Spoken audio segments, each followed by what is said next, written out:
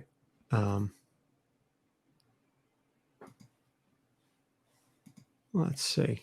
I'm reading, by the way, that The Simpsons and Family Guy are not going to have white people play non-white people anymore. Yeah, I read that. I'm thinking to myself like, oh, that's a nice gesture that I don't care about. Okay. So I guess they're gonna find a black guy to play Cleveland now.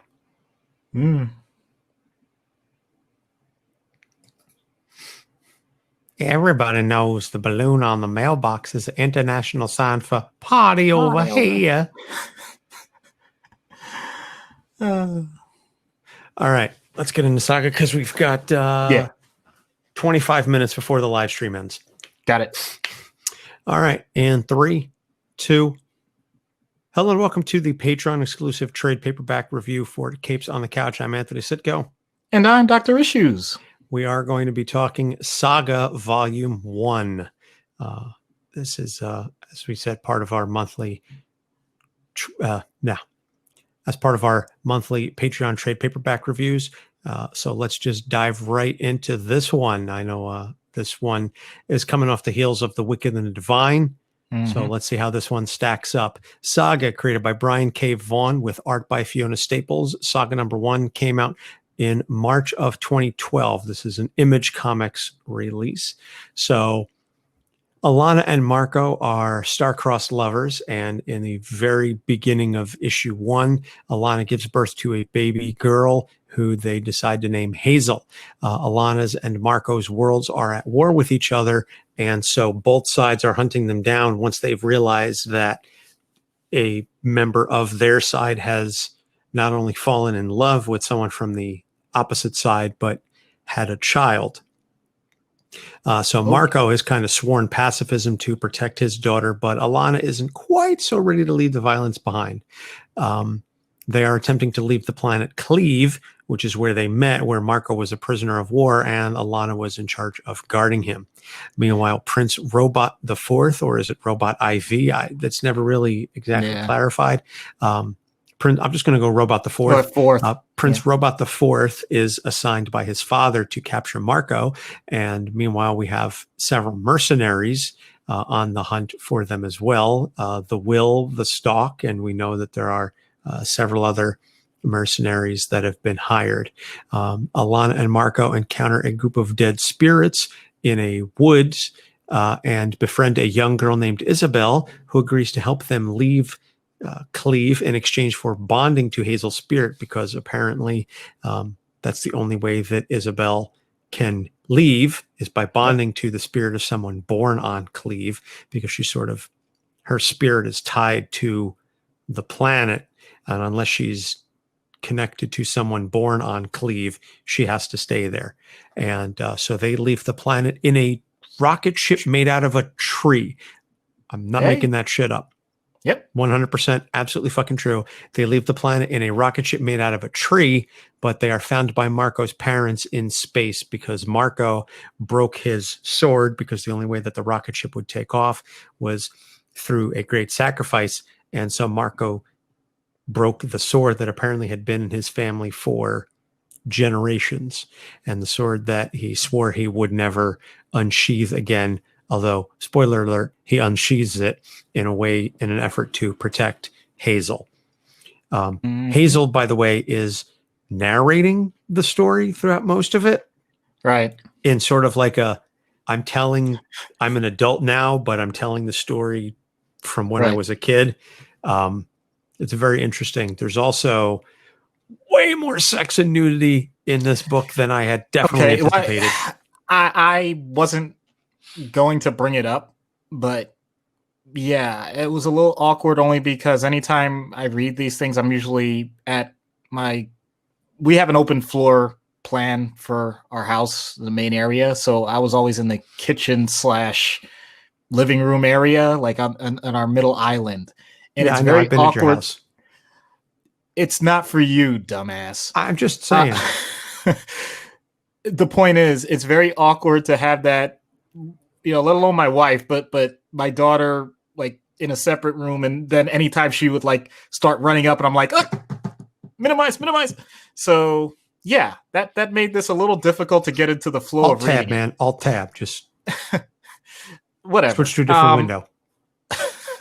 Well, obviously, I'm just saying that did make it a little difficult. Okay, but get back on topic. So the plot is kind of Romeo and Juliet in the sense that they're from warring factions, but they come together and they have this kid. What I don't understand is I get the idea that, okay, these, the planet and the moon are at war with each other, and so they can't destroy one another because then it will throw the other one out of orbit.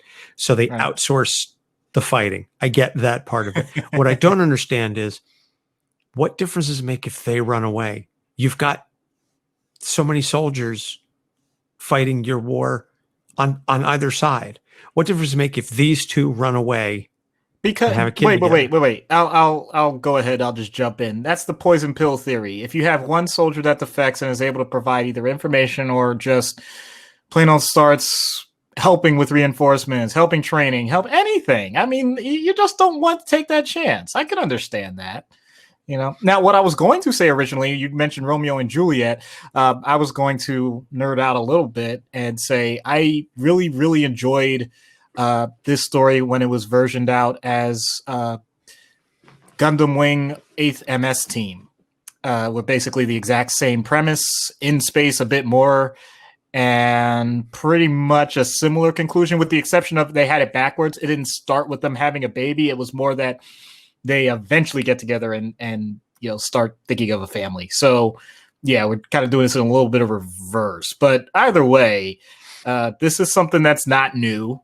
And I'm not knocking it for that. I'm just saying I came in a little jaded only because once I started reading it, and I think I made that comment to you before we started recording, like Star Wars a bit.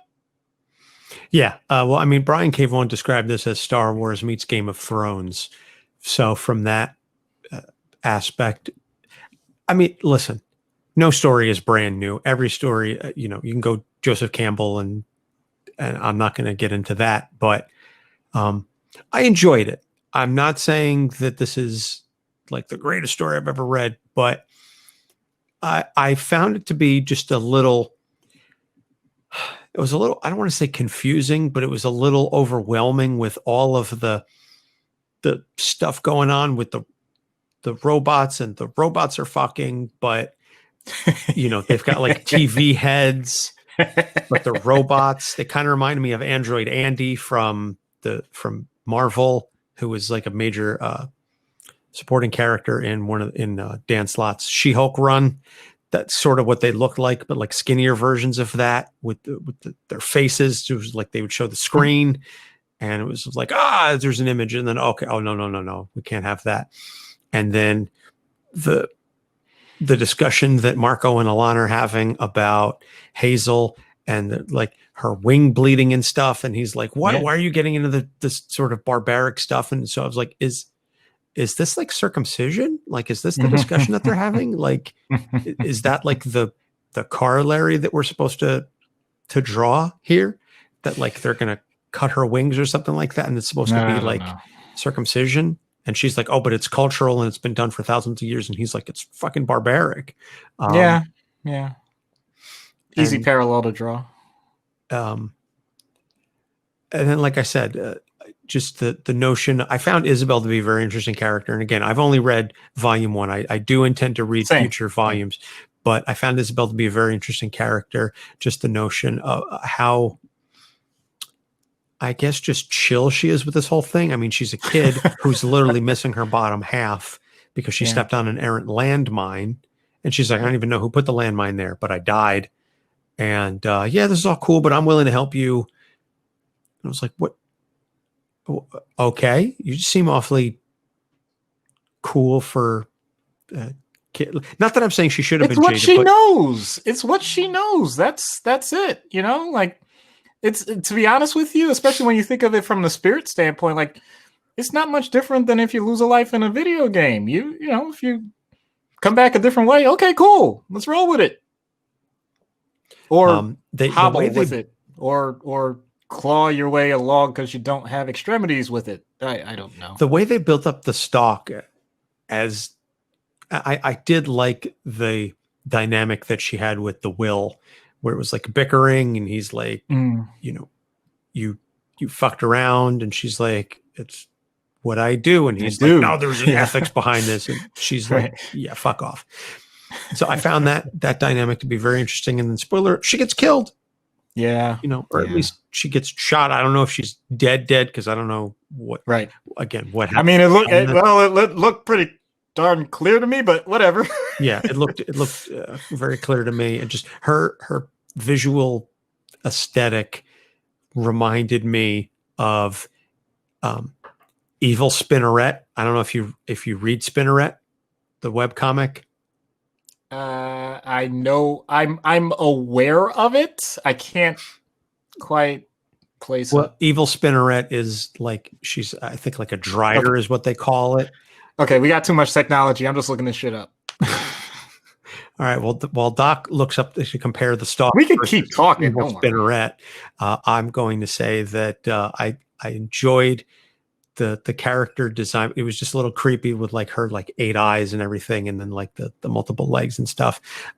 Lion Cat, I feel like I need a pet like Lion Cat, because I think it would help keep me honest, more honest than I already am. So I don't really know why but I think Lion Cat would be helpful for my interactions with other people, not so much to keep me from lying, but just to help me know when other characters are lying. So just to clarify, the Will, again, one of the mercenaries, has his pet is, although he says it's not a pet, it's a sidekick. He's very clear on that when he goes to the one planet, the Sextillion or whatever, like, which is just like the Red Lake District as a planet. That's what Sextillion is. Good way to put it.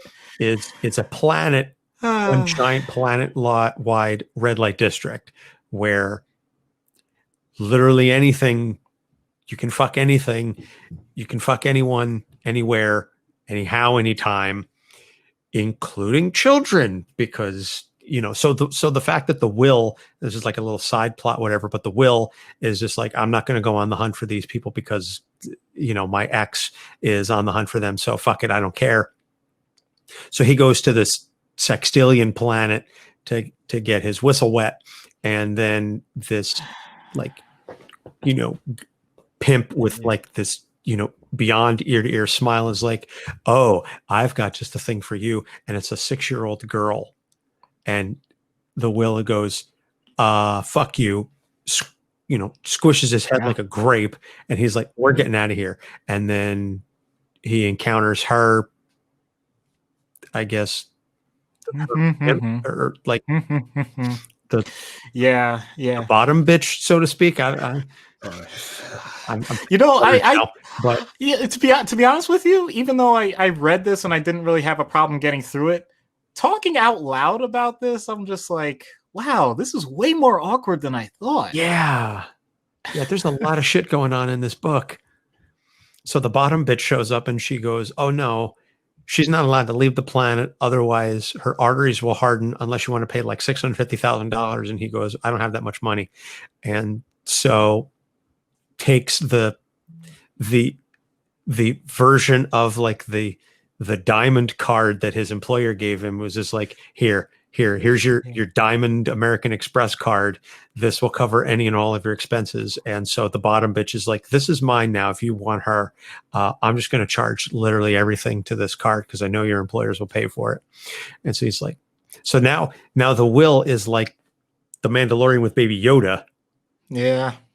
That's the parallel. Yep, you got it. The parallel that I came up with literally just now. No, that's exactly what I was thinking too. Yep. No, but I didn't come to that until literally just now. I was just like, oh, really? Shit. Oh shit. The Will, this is the Mandalorian with Baby Yoda, the child, whatever the fuck you want to call it. That's what this is. The Will, and I don't remember her name. Sorry. 6-year-old girl. Yeah. 6-year-old sex. Stop. just reading it, just like, ugh, I just needed to take a fucking shower after that. I was just like, oh God, because somewhere on this fucked up planet of art, Don't shit is happening. why I have to, God damn it. This is just how my brain operates. Your thought. Listen, I'm not saying anything that isn't already in your head. Yeah, I know. It's just I didn't, like I said, for some reason, even though I know this is all in there, I didn't really think of it like in terms of talking it out loud. That's what's getting me right now. Yeah. Oh man.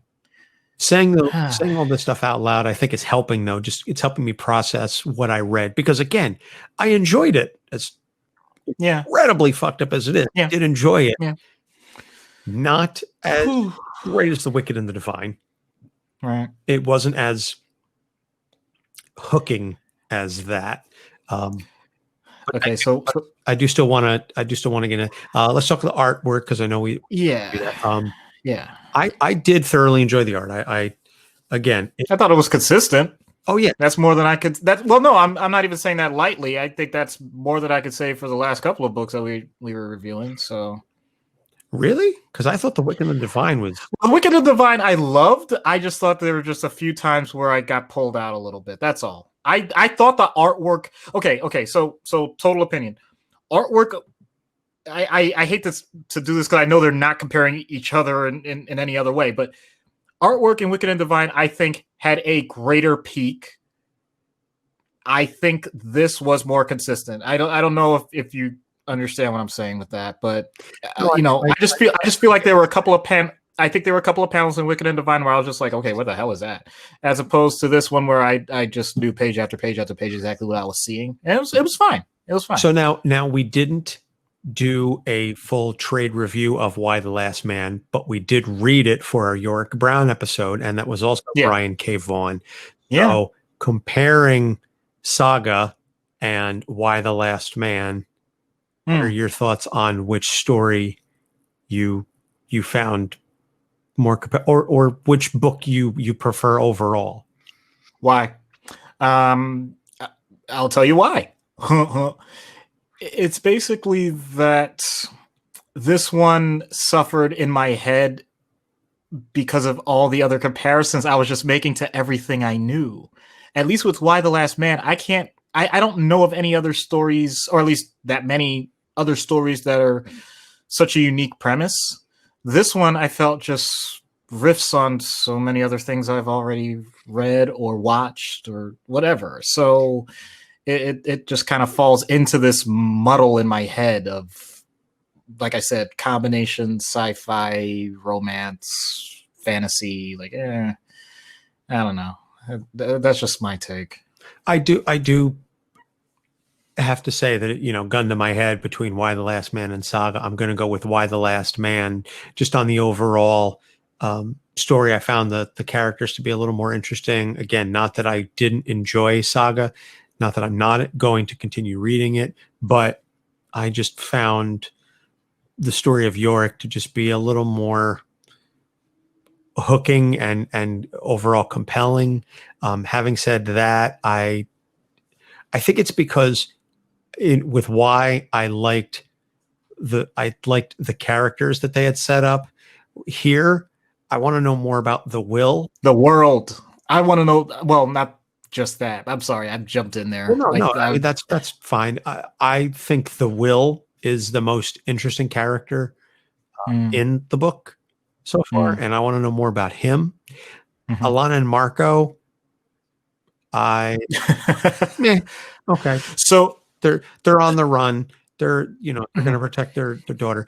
The Will, though, I want to know why he's this mercenary, but he has code of ethics. He's got a line that he won't cross. How did he come to meet Lion Cat? What's his deal in all of this? What went on between him and the Stalk? Like all of this stuff. I want to know more about the Will than I do about any of the characters. So that's the difference for me. So I know this doesn't always play into comics, but I think you had mentioned earlier the idea of this is Star Wars meets Game of Thrones or something like that. I'm going to give credit for something if they go this direction, because I don't know what it does. I haven't read anything past volume 1. but what makes Game of Thrones so compelling, and what is missing in the way that entire show ended, in my opinion, is that Game of Thrones is an actual like structured society, and you get to see just every aspect of it unfold in exquisite detail, as opposed to just make sure you have this one or two compelling characters that you want to see how they develop. There's a big difference there. And I could see Saga developing the same way. I have no idea if I'm right about that or not. If that's the case, then I'd be all in. Because Game of Thrones reading it was fantastic. Game of Thrones watching it, I never got into. And I think that was the difference. I recognized what they had to do with it to make it work. And I'm not saying they did it wrong. I'm saying it just was what it was. For some reason, it didn't click with me the same way the books did. Saga, I feel like, is straddling that line right now from reading volume 1, and I don't know how it's going to unfold. So in that way, it's intriguing to me. But at the same time, like I said, just because this falls into that just muddled category, I'm like, do I want to invest that much in it? Oh, yeah. Like I said, very interesting. Some characters, and I'm not going to get into the whole Game of Thrones things because I read the books, I watched the show, and my blood pressure is in a good place right now. Talking about. I'm so glad I didn't invest in the show then, because everybody I know says the same thing. You can invest in the first like 5 seasons of the show, and I'll never do that. You know me, and then just walk away. No, see, whatever you come up with in your head will be 10 times fucking better than whatever the shit. Woosah. All right, Saga. Okay. So, what we'd like to, give it out of 7. Our ratings out of 10 on the story and on the art. So, and then on the overall, I guess we average. I'm going to give this a 6 out of 10 on the story, and I will give it I'll go a little better. I'll go 7 on the story, 8.5 on the artwork. Okay.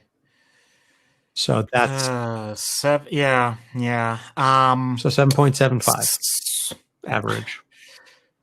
6.5 on the story, and that half is coming from the potential of what it could be. and I'll go 8 on the artwork to whatever my brain can't process averaging out. Yeah, I can't even think right now. 7.25, something like that. Yeah, 7.25. Yeah. All right. So yeah, there you go. Yeah. It's funny because I gave what I thought were accurate averages, and yet at the same time I'm like 7.75 seems a little high given what I feel about it, but whatever, I'll stick with it. It's not like it's going to matter anyway to anybody, but that's right, we're like Whose Line, the points don't matter. Exactly, it's all made up and the points don't matter. So I'm sure our patrons may potentially dispute that or question what we think about it. I know the Sleeping Giant podcast on Twitter, when we said, "Oh yeah, we're talking about Saga," said great ongoing series or greatest ongoing series. And I go, oh boy. Oh well. Watch our live stream and find out what we think about it. Yeah, let me turn my air conditioning on a little higher because I'm pretty sure I'm about to get roasted. Like not me. And yet, no, I mean that's not the first time I've heard that about this, but I'm sorry. I don't know. Yeah, I know, and I'm not one of those people who likes to give hot takes. Yeah, that's bullshit. I do love giving hot takes, but this isn't one of them. This isn't both of us. Fully well. Yeah, fully well. We like needling people. It's fun. I'm not looking to start. That had nothing to do. Saga's not that great. I'm saying that's. Yeah, that had nothing to do with this. Yeah, no, this is just my honest take on it. I'll read the next couple of volumes, and I'm open to having my mind changed. I'm open to changing my opinion as if the story gets better. I don't like the first 6 issues. I don't love the first 6 issues. I'll put it that way. I like it. I don't love it. Right. So And I can take it or leave it, just like I can take and leave the Star Wars universe. on that note, yeah, I'm not touching that one with a 39.5-foot pole. So next, I've seen everything. It's not like my ultimate be all end all. That's all. Okay. that's fine. The less said about the Disney trilogy, the better. Next month, we're going to be covering The Boys, which is